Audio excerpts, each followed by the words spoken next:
اول خو دا خبر یاد ساتل پکار دي چې خوب کول اوده کېده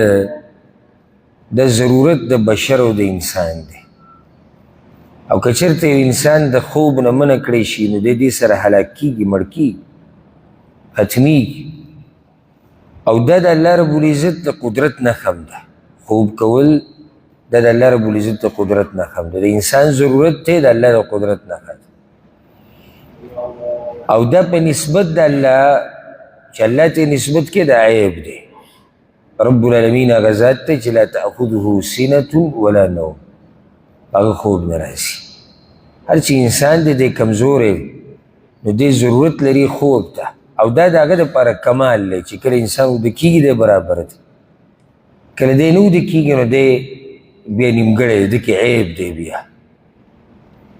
قرآن کې الله رب العزت یو څو ځایونو کې د خوب بحث کړی دی ومن آیاته منامکم باللیل والنهار وابتغاؤکم من فضله د الله رب العزت د قدرت په نښو کې یوه نښه دا د الله وایي منامکم باللیل تاسو چې د شپې له اوده کېږئ که دې خوب کې دې سوچ وکړو دې اوده کېدو کې نو د الله رب العزت ناشنا قدرتونه به وینې په دې کې او د هغه عظمت د هغه سره محبت هغه به دې په زړه کې ډېر شي څه ناشنا شي الله دا پیدا کړی د اوده کېده ژوندی انسان په هغه باندې مرګ راشي مرګ یو وړوکی مرګ یو لوی مرګ دا وړوکی مرګ دی دا د هغه لوی مرګ کشر دی خو په دې کې چې دی نو ساه مکمل د انسان نه نوځي د بدن نه نوځي ساه نو دا مرګ دی انسان دا سترګې بندېده او ټول اندامونه غلي شي او زړه چلیږي دې قدرت د الله ته ګوره او ټول اندامونه غلي شي او غوږ کار کوي چې څوک درته اواز وکړي چې ته راپاسې اوس که چېرته موږ اوده کېده او دا سترګې دغه شان کولاوه معمولي رڼا په بعضو خلکو لږې هله خوب نه ورځي یا بین په موږ لګېدی ګوره بین هم په چا نه لګي بین په موږ لګېدی دا څوک دی آخر چې هغه دا سترګه دغه ټیم کې دمه کي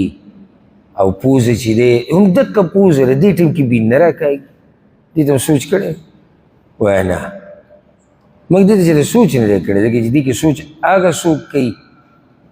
چې هغه د الله قدرتونو ته توجه وي او الله رب العزت دې خلکو ته د عقل خاوندان ویلي دي سورت آل عمران کې وایي دا هغه خلک دي چې دوی سوچ کوي په اسمانونو کې په ځمکو کې د الله په مخلوقاتو کې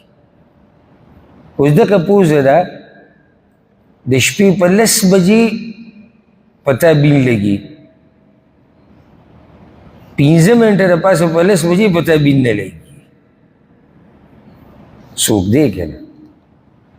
نو دا ملحدینو ته زه حیران شم او دا دهریه ده چې کوم وایي هېڅوک نشته چې دنیا نظام چلی د هر څه دقه شان روان دي ابوالعزم یو ځوان لیدو دی انګریزانو ملک کې دی هغه باس کو د یو ملحد سره چې هغه انګریز نو خبره ورسره داسې روانه کړه چې ستا دا چشمې وي ډېرې مزدارې دي هغه وایي دا مزدارې دي کمې کمپنۍ والی وي پلانې کمپنۍ والی او ډېرې مزدارې دي چا جوړې کړي دي وایي دا د کمپنۍ به یې لیکلې دا هغوی جوړې کړي دي بیا ورته وایي ستا د سترګو کې زور ډېر دی که د چشمو به د شیشو کې هغه نه سترګو کې زور ډېر دی وایي دا چا پیدا کړي دي بس هغه کله مخکې او کله وروسته هر څه دې ګډوډ شو کمزوري چشمې ته یې دا پلانې کمپنۍ جوړې کړي ده دومره زورورې سترګې هسې پیدا شوي د دې به څوک نه چې هغه پیدا کړي دي د دې به خالق نه چشمه ته نه مني چې دا بغیر د کمپنۍ نه څنګه دا جوړي وایي کمپنۍ جوړ کړه او له پاسه بې نښه هم ده وایي دا ستا دا سترګې زوروري که دا دوی نه سترګې زوروري دي سترګې کمزوري سترګې خو هغه زور دی چې که دا دنیا داسې ترقي وکړي که نه چې د نن نه دې ترقۍ ته وګوره کومه چې نن ده ورسره یو 10,000 کاله نور کړي که نه 10,000 کال او د ترقي ورځ ته ورځ زیاتېږي هغه زور ته کیمره نشي رسېدی کم زور چې د انسان په دې سترګه کې دی ښه نو دا چا ملحد ډېر اوږد بحث هغوی کړی اوس 15 منټه لګي او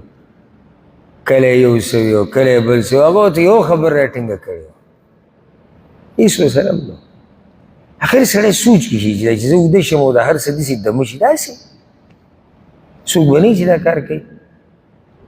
دی هغه الله رب العزت دی نو هسې خبره مې دا کوله که دې که اوس لاړ اوس رانده بله موضوع پاتې کېږي د الله دا قدرتونه دا یو ډېر خوندوره موضوع ده او د انسان ته زړه هم نه کېږي ځکه چې هره خبره چې د الله سره تعلق ساتي به یې کې خوند ډېر نو که دې خوب کې موږ چېرته سوچ وکړو نو د الله یو عظمت د الله توحید د الله یووالی هغه ټول به ته راښکاره شي بیا دا د الله احسان هم دی په موږ باندې دا خوب وجعلنا نومکم سباتا او دا شپه بیا الله د خوب دپاره ګرځول انسان دمه شي ټوله ورځ سړی منډې ووایي دې کټ ته وکړي لږ ساعت پرېوځي بس چې راپاسي لکه دی چې د سره نه وتی دی نه کار کړی نه مزدوري کړې داسې تازه راپاسي اوس که دا خوب نه وی او دا مسلسل زموږ دا ژوند وی زموږ څه حال وی دومره یو لوی احسان الله به موږ باندې کړی ماسپښین کې سړی یو 10 منټه اوده شي چې راپاسي لکه دی چې د سره د سهار نه ویښ نه دی او دی چې د سره څه منډې نه دي ویلی او څه کار یې نه دی کړی نو دا د الله رب العزت قدرت هم دی او د الله رب العزت احسان هم دی په موږ باندې ښه د دې خوب په دوران کې چې کله